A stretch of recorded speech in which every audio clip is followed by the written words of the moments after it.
Today I'm going to teach you how to buy and sell digital currency. If you are new to cryptocurrency, the first thing you'll have to do in order to start trading cryptocurrency is create a Coinbase account. A Coinbase is like a bank, which is known as the exchange.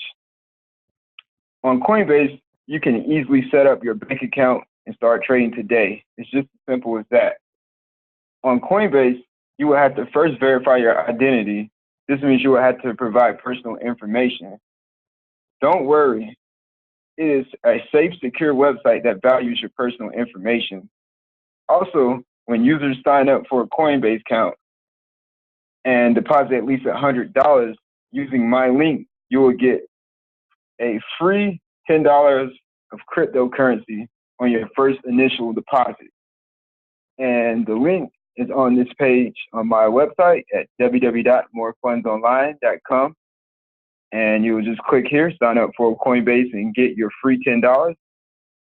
And this is actually a good thing. So when you sign up and you deposit $100, you'll get $10. And for me referring you, I'll get $10.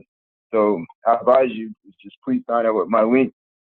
And that way we both earn money in a sense.